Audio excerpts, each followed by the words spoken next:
हमें एक बग्गी दिखाई जाती है जो कि ड्यूक के महल की तरफ बढ़ रही थी और तब ड्यूक इस्तान का महल दिखा रहता है और जब वो बग्गी से नीचे उतरता है तो तब वो अपने महल को देखता है।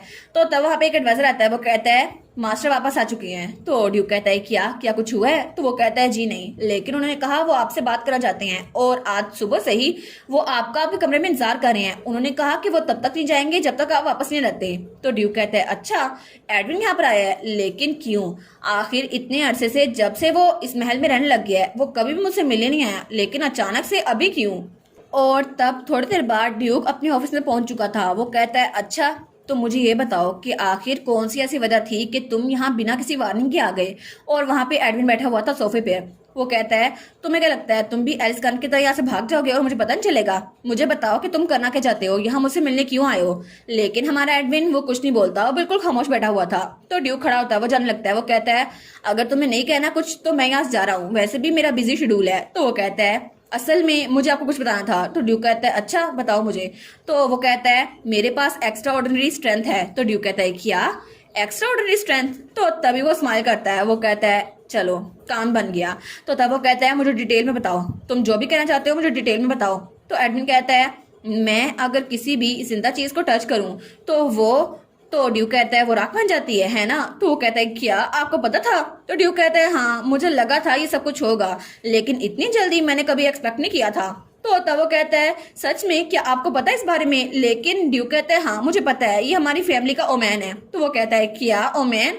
आखिर आप क्या कह रहे हैं? इजी वर्डिंग में समझाए ना ताकि मैं समझ सकूं। तो ड्यूक कहता है एक मिनट रुको, और तब वहां बैठ जाता है। वो कहता है तुम्हारी इंटरनल मैजिकल एनर्जी, इसको इस्तान फैमिली में डायब्लोस कहते हैं और ये एक रेयर पावर है जो जनरेशंस में सिर्फ एक इंसान के अंदर होती है और वो इंसान तुम निकले। तो वो कहता है क्या डायब्लोस? लेकिन ये नाम तो एक डीमन का है ना? तो इसका मतलब है मेरे अंदर जो पावर है वो एक डीमन की है ना? लेकिन क्या सच में हमारी गुजरी हुई जनरेशन में से किसी के पास ये पावर थी? तो ड्यूक अपनी सिगार निकालता है और उसको जलाता है। वो कहता है हाँ बिल्कुल, क्योंकि असल में इस सब का सोर्स तुम्हारे अंदर जो डीमन है वही है और यही वजह थी कि मैं तुम्हें मैजिक टावर में लॉक करके रखा था अभी तक। तो वो कहता है क्या मैं मैजिक टावर में इसलिए गया था? तो ड्यूक कहता है हाँ बिल्कुल, ये एक पावरफुल फोर्स है, लेकिन अगर तुम इसको हैंडल नहीं कर सकते तो ये लोग के लिए तबाही लाएगी। इसकी वजह से तुम्हारी जान भी जा सकती है और अगर तुम किसी भी चीज को हाथ लगाओगे तो वो मुरझा जाएगी या फिर खत्म हो जाएगी जैसे कि तुमने बताया।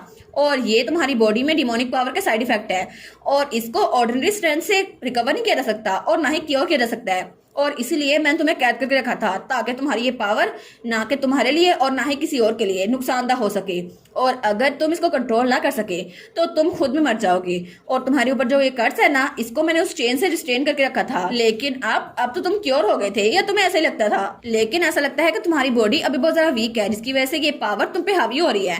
तो तब वो कहता है अच्छा तो मुझे और बताएं। तो ड्यूक कहता है हाँ बिल्कुल, ये गुड ओमैन है क्योंकि एक ऐसा इंसान जिसके अंदर आउटस्टैंडिंग क्वालिटीज है वो मेरा बेटा है, वो मेरी जनरेशन से निकला है।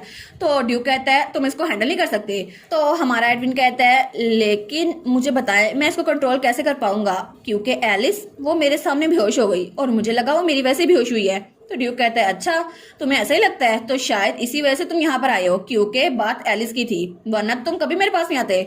तो वो खड़ा उतर कहता है मुझे ये बताए इसका तरीका क्या है, बस मुझे तरीका जानना है, उसके अलावा कुछ नहीं। तो ड्यूक कहता है अच्छा ऑफ कोर्स मैं तुम्हें बता दूंगा, हालांकि मैं इस पावर के बगैर पैदा हुआ हूँ लेकिन फिर भी मैं हेड ऑफ द फैमिली हूँ और मुझे इस तरीके का पता है। तो वो कहता है लेकिन फिर भी मुझे लगता है कि ये पावर जैसे जैसे तुम ट्रेनिंग करोगे ना वैसे वैसे तुम्हारी बॉडी स्ट्रांग होती जाएगी और तुम इस पावर को कंट्रोल कर सकोगे और इसके अलावा मैं तुम्हें कुछ नहीं बता सकता, लेकिन इसमें तुम्हें काफी ज्यादा लंबा अरसा लगेगा। तो एडमिन कहता है मुझे अपनी बॉडी को ट्रेन करना है ना, तो वो मैं कैसे कर सकता हूँ? तो ड्यूक स्माइल करता कहता है मैं जानता हूँ, तुम साउथ में जो वार हो रही है उसको ज्वाइन कर लो और इस तरह तुम्हारी बॉडी स्ट्रांग हो जाएगी। जब तुम दुश्मनों को मारोगे ना तो तुम्हारी बॉडी अपने आप वीक से स्ट्रांग हो जाएगी। तो एडमिन कहता है नहीं। तो ड्यूक कहता है अच्छा तो तुम फिर क्या चाहते हो? अगर ये नहीं तो एलिस वो तुम्हारे पास आते ही बेहोश हो जाएगी क्योंकि तुम्हारा ऑरा बहुत ज्यादा खतरनाक है।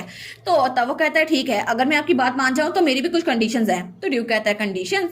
अच्छा तो फिर मुझे बताओ क्या कंडीशंस हैं। और तब अपनी सिगार को वहां बुझाता है। वो कहता है तुम्हें जो चाहिए मुझे बताओ मेरे प्यारे बेटे। और तब ड्यूक तो बिल्कुल किसी विलन की तरह लग रहा था और हमारा एडविन वो भी बहुत ज्यादा खतरनाक लग रहा था। वो कहता है ठीक है, अगर आपने मेरी बात ना मानी तो भूल जाइएगा कि मैं कभी भी उस जंग में जाने वाला हूँ।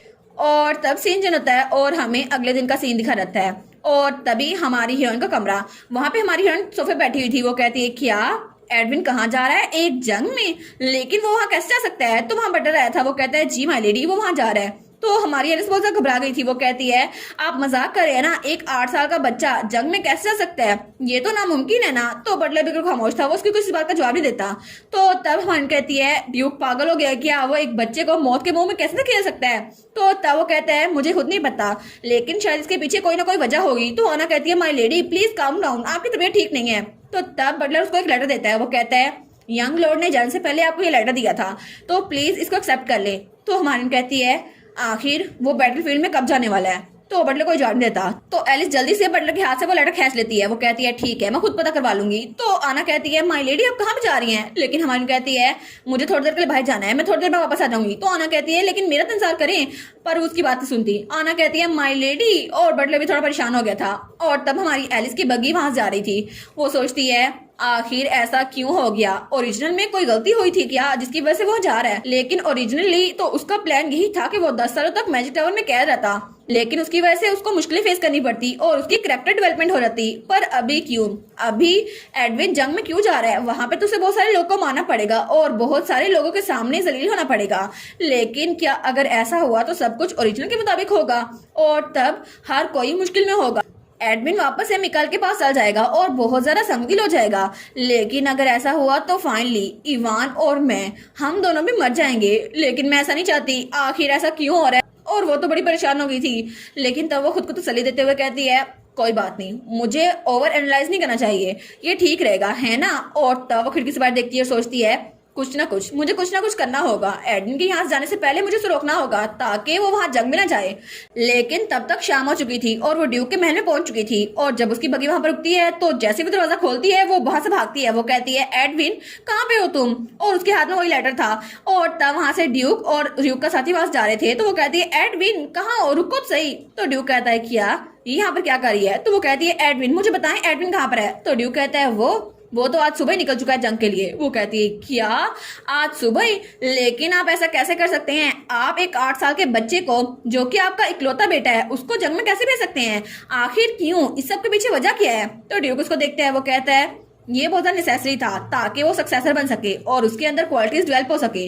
वो कहती है और किसने कहा था कि वो अपनी लाइफ रिस्क में डाले?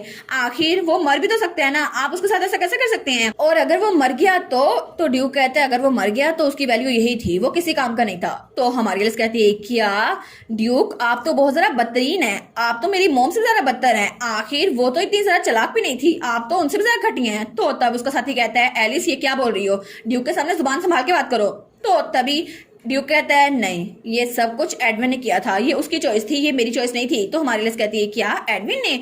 लेकिन एडविन ऐसा क्यों चाहेगा? तो ड्यूक कहता है एडविन मेरे पास आया था और उसने कहा था वो जंग पे जाना चाहता है, बस यही वजह थी। वो कहती है सच में? लेकिन उसकी जंग में जाने की रीजन क्या थी? वो तो कभी ऐसा नहीं चाहता। तो ड्यूक कहता है मेरे पास टाइम नहीं है, तुम्हें डिटेल्स बता रहा हूँ, मैं किसी को भेजूंगा और तुम वापस जाओ कैरिज में बैठ जाओ। तो तब वो मुड़ते हुए कहता है और वैसे भी हम लोग अगले 10 सालों तक तुमसे मिलने नहीं वाले, तो तब तक हेल्दी रहना एलिस गार्नेट। तो हमारी कहती है क्या? तो ड्यूक कहता है ये सारे अल्फाज एडविन ने कहे थे तुम्हारे लिए, और वो और मैं तुम्हें 10 सालों तक मिलने नहीं वाले। और तब तक वो बगी में बैठ चुका था। तो हमारे लिए वहीं पर खड़ी थी और वो बड़ी परेशान हो गई थी। वो सोचती है क्या एडविन जा भी चुका है तो इसका मतलब हम उसको रोक नहीं सकती है ना। और तब उसके हाथ में वही लेटर था। वो सोचती है उसने उस लेटर में क्या लिखा होगा। और जब उस लेटर को देखती है और उसको खोलती है तो वहां पे लिखा था डियर एलिस, एलिस मेरी दोस्त, उसने मुझे बताया था कि हमें एक दूसरे को प्रोटेक्ट करना है और एक दूसरे को मारना नहीं है, लेकिन मुझे माफ कर देना, मैं सबसे ज्यादा घटिया हूँ क्योंकि मैं अपनी प्रॉमिस को रख नहीं सका। और तब उसमें आगे लिखा था लेकिन एलिस तुम्हें तो प्रीटी चीजें पसंद है ना, और तुम्हें आई फाइट्स, कुकीज और कैट्स पसंद है। मैं ये सारी बातें याद रखूंगा और जैसे मैं वापस आऊंगा ना तो मैं याद रखूंगा कि तुम मुझसे नफरत ना करो। और उस वक्त के लिए क्या हम लोग दोस्त बने रह सकते हैं? क्योंकि एलिस तुम तो इस पूरी दुनिया में और एडविन के दिल में सबसे ज्यादा खूबसूरत लड़की हो। और तब हमारी एलिस उस लेटर को पढ़ते हुए रो रही थी और उसके आंसू उस लेटर पे गिरे थे। वो रोते हुए सोचती है क्यों, आखिर क्यों एडविन, तुम जंग में क्यों गए? कम से कम तुम मुझसे बात तो कर लेते, लेकिन आखिर तुम्हें 10 सालों तक उस जंग में क्यों फंसना होगा? लेकिन अगर तुम्हारी यही चॉइस है तो मैं तुम्हारा इंतजार करूंगी 10 सालों तक, और जब तक तुम वापस नहीं रहते मैं यहीं पर हूँ तुम्हारा इंतजार करते हुए। और इसी के साथ ये वाला पार्ट यहीं पर ख़त्म। तो आप लोग बताइएगा आप लोग को ये पार्ट कैसा लगा, और वीडियो को लाइक और चैनल को सब्सक्राइब लाजमी कीजिएगा। बाकी वीडियोस का लिंक भी स्क्रीन पर नजर आ रहा होगा, तो काइंडली उनको भी चेकआउट कर ले। और thank you so much for watching my videos. Stay safe, bye bye.